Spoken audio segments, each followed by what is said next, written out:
one of the most disturbing exorcism cases ever recorded. A young woman tormented by unseen forces, subjected to relentless exorcisms, and ultimately lost to a terrifying fate. This is the true story of Anneliese Michel. Born in 1952 in West Germany, Anneliese Michel grew up in a deeply religious household shaped by faith, discipline, and strict Catholic beliefs. At 16, Anneliese experienced an unexplained seizure. Her body went rigid, her breathing slowed, and she could not move. After her seizure, Anneliese began to have terrifying dreams, dark figures looming in her room, voices whispering in an unknown language. Doctors diagnosed Anneliese with temporal lobe epilepsy, believing her hallucinations and seizures were medical, not supernatural. Anneliese believed the voices were more than hallucinations. She was convinced something dark had taken hold of her soul. Despite medical treatment, Anneliese's condition worsened. Her family, convinced this was no illness, turned to the Catholic Church. She began screaming at religious images, throwing objects, and speaking in guttural voices that did not sound like her own. After evaluating Anneliese's case, the church approved an exorcism, appointing Father Renz and Father Alt to perform the ritual. On September 24, 1975, the first of 67 exorcism sessions began. Anneliese screamed as prayers were recited, her body twisting unnaturally. As the exorcisms progressed, Anneliese's behavior grew more violent, screaming, cursing, and thrashing uncontrollably. It was as if something was fighting to stay inside her. During the exorcisms, Anneliese began speaking in multiple languages, often in a voice that was not her own. The priests believed these were the demons inside her speaking. Anneliese became increasingly weak as she refused to eat, convinced that the demons inside her prevented her from doing so. The priests began to question their methods. Was Anneliese truly possessed, or was her condition the result of untreated mental illness? The sessions became darker. Anneliese's body would contort, her voice would change to guttural growls, and she would speak of being cursed. Anneliese began to identify the demons inside her by name: Lucifer, Judas, Nero, Cain, and even Adolf Hitler. The exorcisms continued for months with no sign of improvement. Instead, Anneliese's condition deteriorated. Her parents were torn between faith and fear. They believed the exorcisms were the only way to save their daughter, despite the toll it was taking on her body. By the end of June 1976, Anneliese had deteriorated completely. She was emaciated, weak, and on the brink of death. The exorcisms had failed. On June 30th, 1976, Anneliese Michel passed away. The cause of death was malnutrition and dehydration due to months of suffering and refusal to eat. After her death, investigations began. The church and her family were scrutinized for allowing such a prolonged and brutal exorcism. In 1978, the trial of the priests and Anneliese's parents began. They were charged with negligent homicide.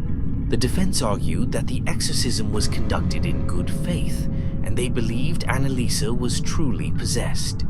The prosecution argued that the exorcisms were a form of torture and that medical intervention should have been pursued instead of religious rituals.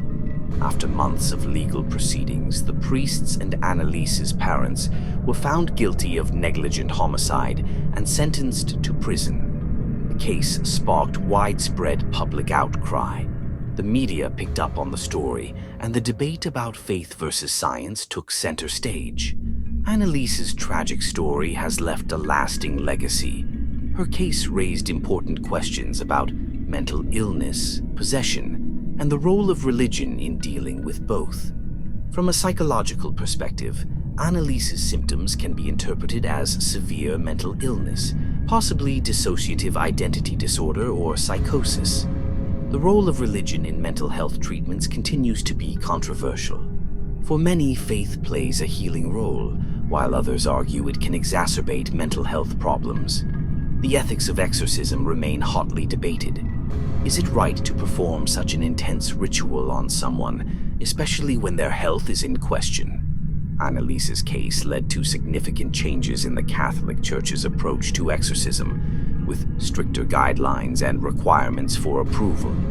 While many continue to believe Anneliese was possessed, others argue it was the result of severe mental illness left untreated.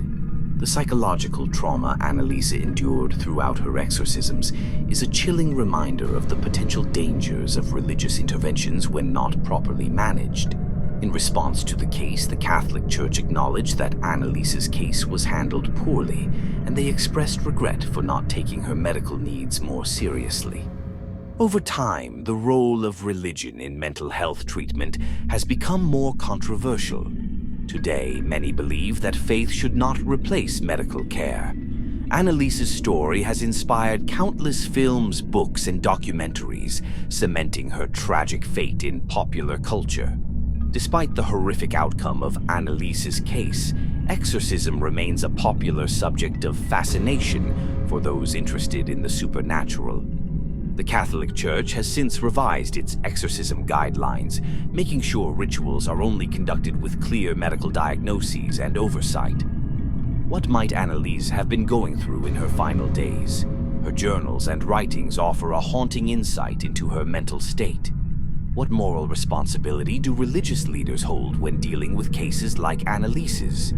Should they prioritize faith or medical care? Future exorcisms have been deeply influenced by the Anneliese Michel case, with strict controls on when and how rituals are performed. Anneliese's case also sheds light on cultural and religious issues, including the clash between modern science and ancient belief systems. Her tragic story underscores the importance of addressing mental health issues early, with both medical and psychological care. Anneliese's story remains a tragic reminder of how faith, science, and mental health can collide in dangerous ways. The priests involved also faced personal struggles. They were torn between their spiritual beliefs and the horrifying consequences of their actions.